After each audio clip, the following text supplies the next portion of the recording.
This is the second video in a series about coastal communities, post-industrial landscapes and open mosaic habitat. And this one is a bit special because Switzerland was the place that inspired my work on biodiversity and green roofs. And I happened to be in Thun in 2022, and I started thinking about the connection to what I do now and what I took away from the Swiss. And it features conversations about sort of brownfield gardens, Swiss style, road verges, Swiss style, and railway lines. But it starts off in a hotel by a brownfield garden. So behind me is a garden outside a hotel in Thun in Switzerland. And in a way this garden is the starting point for the idea of biodiverse green roofs. What my colleague Dr. Stefan Bernaysen tried to do in Basel was actually understand how green roofs could, first of all, deliver biodiversity, but how you could use substrate that is associated with alluvial riverbeds in Switzerland on green roofs. And behind me, this is just alluvial gravels and probably part of Thunnersee. Stones and things would be brought down from the glaciers and would lay here, and then wildflowers would grow. So the other thing that I always like to check out wherever I am, and I kind of got that from Switzerland too, is looking at railways. Because when you look at railways, you find the kind of plants that you want to grow on a green roof. Railway land is often full of wildflowers we'd like to put on green roofs. And these plants are plants that I certainly grow on green roofs in the United Kingdom. And many of these plants are actually found on roofs in Switzerland. The thing about railways and post-industrial landscapes is they're not natural environments. And yet, they're full of very interesting fauna and flora.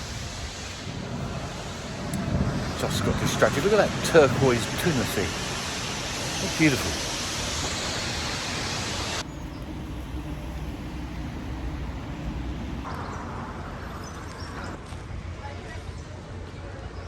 So you see, this is this classic use of alluvial river gravels to create these roadside verges.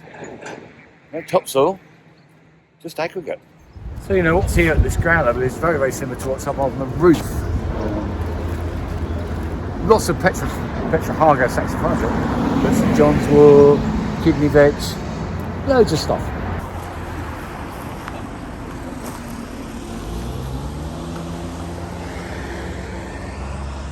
I love to see this in London. Logs, aggregate, no topsoil, and lots of wildflowers. B roads made from aggregate alongside a main street.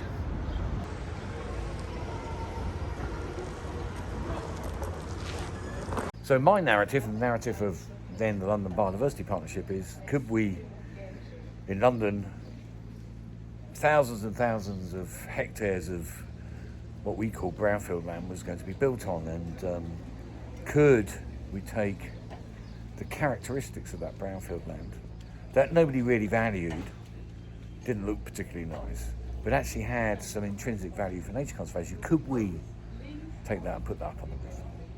And that's what I've been certainly trying to do for the last 25 years.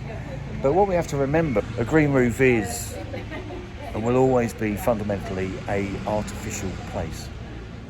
You can replicate some of the floral and fauna diversity at ground level on roofs, but it's actually a roof. If you look behind me, we've got a lawn, and that's kind of what I would call like the typical landscape outside a hotel or development. A lawn is good, wildflowers is not good. But when you look at a lawn, it's actually pretty low in diversity, and lawns are relatively high maintenance. You've got to irrigate them, you've got to mow them, you've got to do all those things. So, they're actually quite a negative thing, they're quite a burden, but the thing that everybody likes is the consistency. Now, my good friend John Little, who does all these brownfield gardens, this is essentially behind me a brownfield garden in a John Little context. And, this is just using alluvial gravels. I mean, John uses ceramics and thannet, sand and concrete. And he's using recycled materials, and he's using those to create similar communities like this. And he wants to do it in an aesthetic way as well as an ecological functioning way. And, that's a kind of a way of looking at making landscapes from the future from waste materials. And what we tend to do is we go like, oh, can we take ourselves back to something that we've lost, not create something that is good for the future? And it's sort of part of our cultural, hang-up that, fossil fuels came along, coal came along, or industrialization came along, and we've destroyed the world, so let's take ourselves back to that lost Eden. And in terms of what I do in terms of green roofs, and I think what John Little does, is say, look, we can create landscapes that reflect the ecology, but they're not necessarily retrospective. They're landscapes for the future. And that's what we should be focusing on, because we have climate change, we have the biodiversity crisis. And heading back to Eden is romantically a really nice idea, but actually shouldn't be looking at what we can put back that is fit for the future and delivers ecologically, aesthetically, and actually in terms of climate change.